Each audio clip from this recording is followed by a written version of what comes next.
Assalamualaikum warahmatullahi wabarakatuh.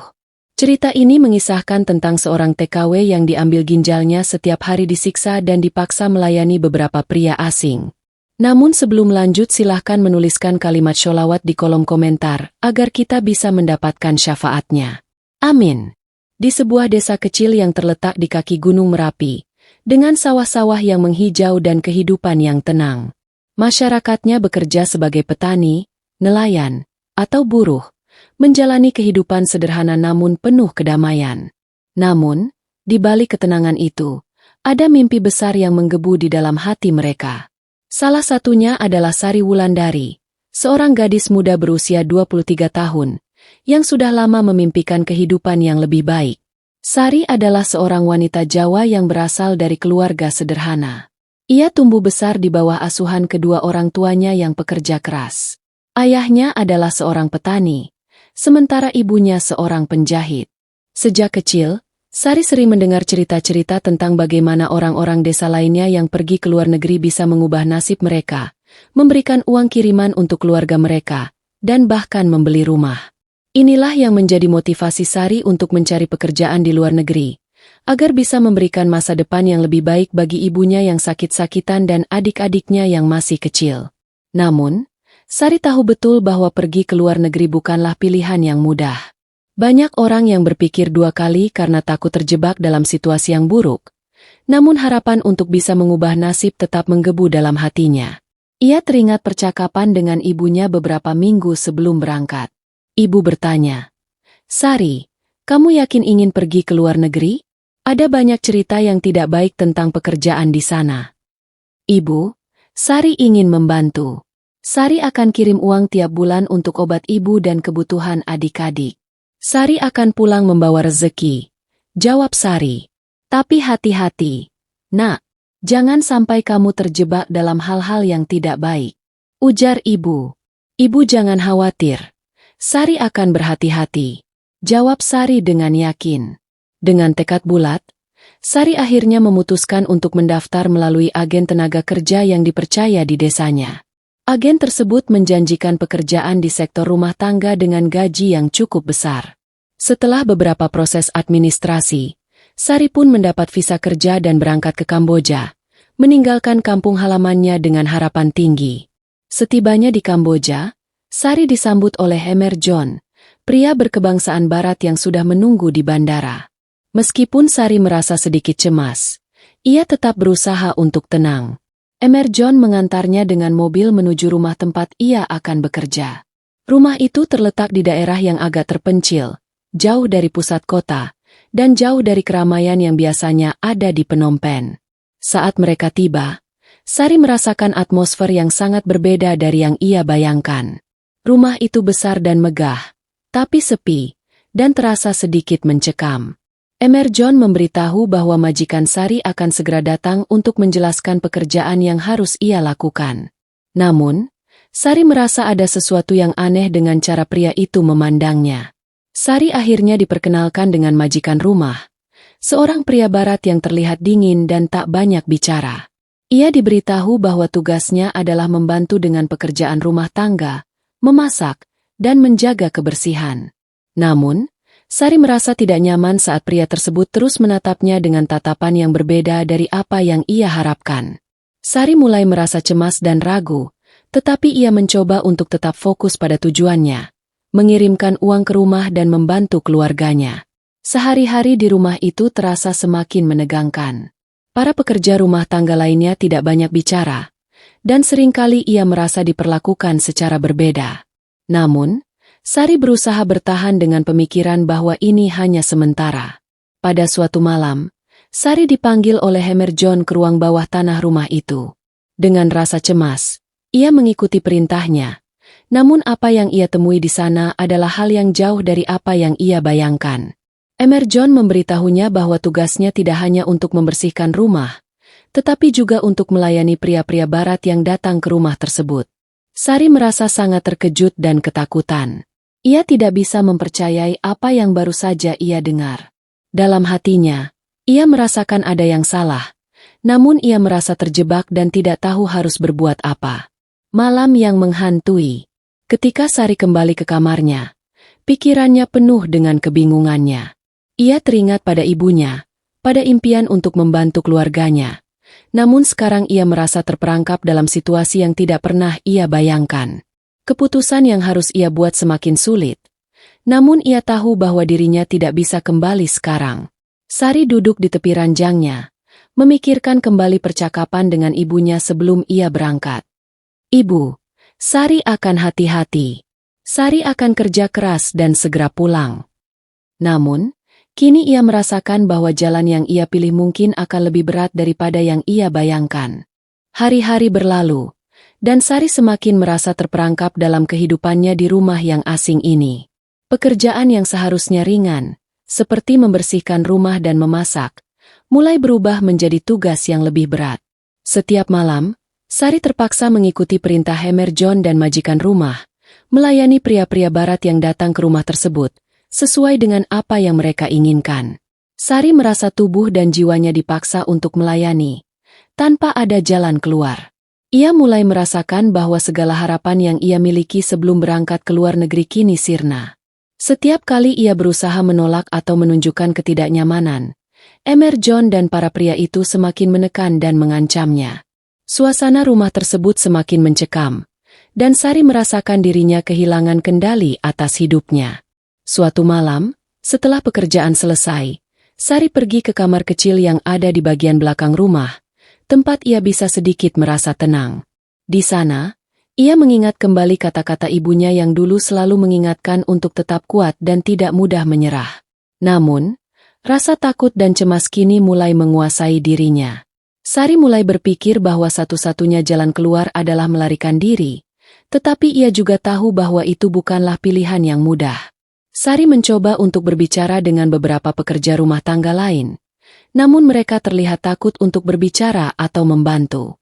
Mereka semua tampaknya sudah terbiasa dengan keadaan ini, dan beberapa dari mereka bahkan mengatakan bahwa mereka tidak punya pilihan selain mengikuti aturan yang ditetapkan oleh majikan mereka. Sari merasa sendirian dan semakin terisolasi. Desakan dari dalam. Pada suatu hari, Sari mendapat kesempatan untuk berbicara dengan Hemer John secara pribadi. Dalam percakapan itu, Hemer John mulai memanipulasi Sari dengan mengatakan bahwa ini adalah satu-satunya cara baginya untuk bertahan hidup di negara asing, dan bahwa jika ia mencoba melawan atau melarikan diri, semua harapannya akan hancur. Sari merasa semakin terpojok. Hemer John memberi ultimatum yang membuat hati Sari semakin terpecah.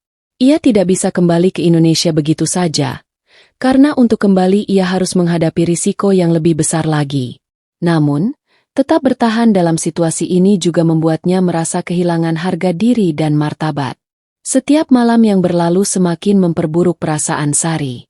Pada malam itu, ketika Sari merasa sangat tertekan, ia memutuskan untuk mengirim pesan kepada keluarganya di Indonesia, memberitahukan sedikit tentang apa yang ia alami.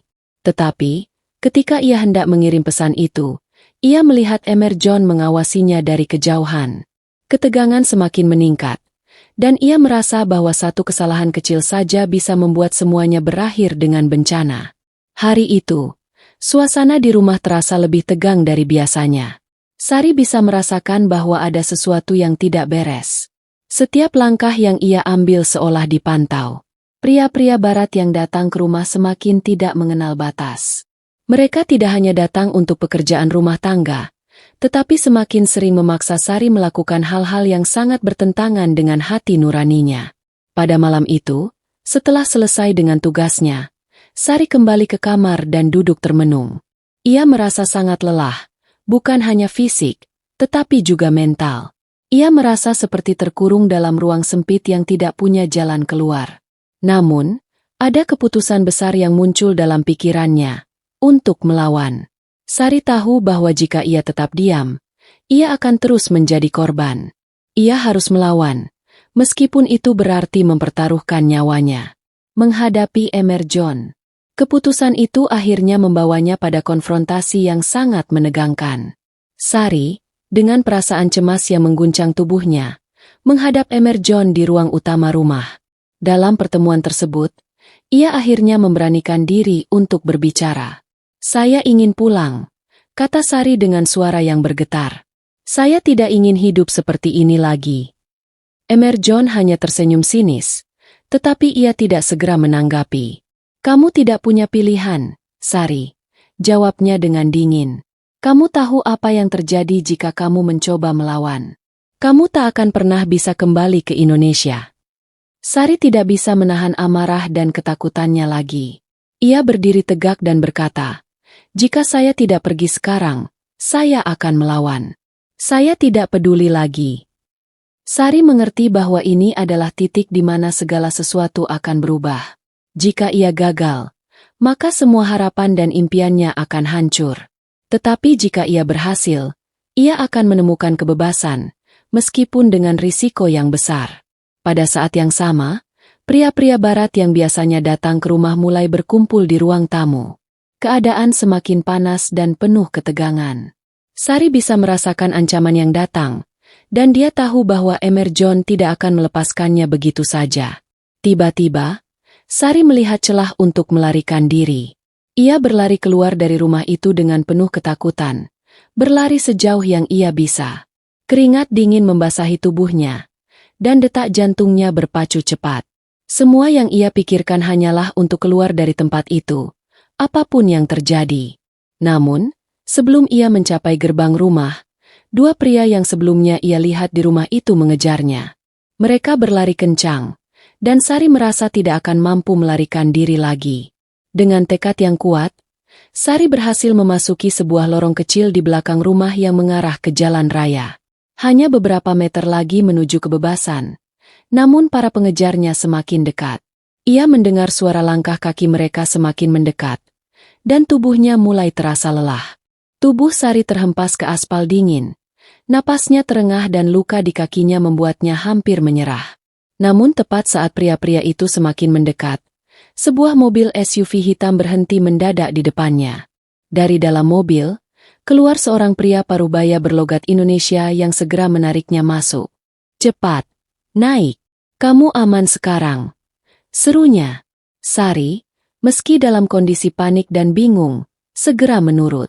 Pria itu adalah Pak Wicaksono, relawan sosial asal Yogyakarta yang sudah bertahun-tahun bekerja di Kamboja membantu para TKI bermasalah.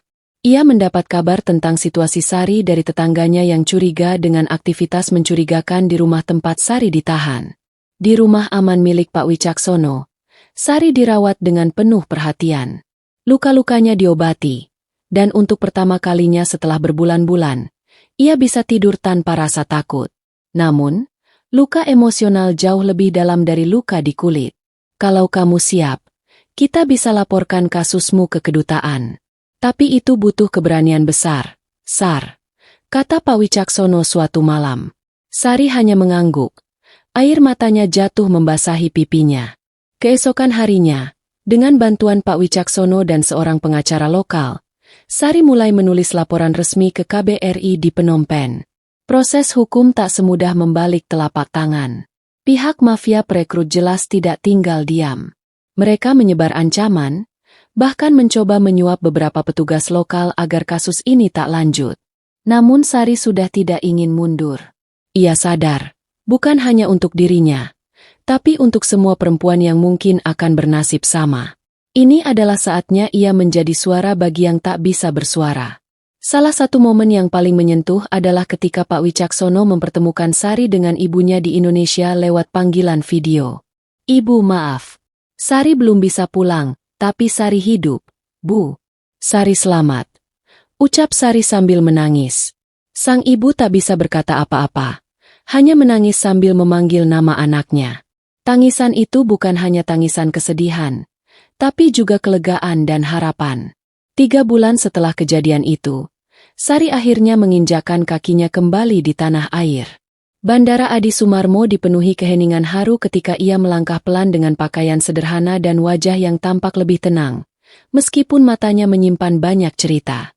Ibunya langsung berlari memeluknya. Tangis keduanya pecah, tak mampu berkata apa-apa. Bahkan para petugas bandara yang menyaksikan pun terdiam menyaksikan kehangatan yang begitu dalam antara ibu dan anak yang terpisah oleh penderitaan dan jarak. Meski belum sepenuhnya pulih, Sari tidak memilih diam. Ia mulai berbicara di berbagai forum, komunitas, dan bahkan muncul dalam sebuah acara televisi lokal. Ia menceritakan kisahnya bukan untuk mencari simpati, tetapi agar perempuan-perempuan lain tidak mengalami nasib serupa. Saya bukan korban, saya adalah penyintas. Dan saya tahu, saya tidak sendiri. Di luar sana banyak yang seperti saya, tapi tak pernah punya suara, ucap Sari dalam sebuah seminar di universitas lokal. Mafia perekrut ditangkap. Dengan dukungan hukum dari KBRI dan relawan, kasus ini menjadi sorotan media. Tekanan publik membuat pemerintah Kamboja akhirnya bertindak. Rumah tempat Sari ditahan digerebek. Beberapa pelaku berhasil ditangkap, termasuk salah satu perekrut asal Indonesia yang ternyata juga perempuan. Kasus ini memicu gelombang besar untuk perbaikan sistem perlindungan TKI, khususnya bagi perempuan muda yang sering dijadikan sasaran oleh jaringan perdagangan manusia. Di Solo, Sari kini bekerja sebagai pengajar bahasa Inggris untuk anak-anak dari keluarga kurang mampu. Ia juga aktif dalam LSM yang fokus pada pencegahan perdagangan manusia. Meski luka itu tidak akan pernah benar-benar hilang, namun hidupnya kini dipenuhi makna. Ia memilih untuk bangkit, membangun kembali dirinya, dan menjadi terang bagi mereka yang masih berada dalam kegelapan.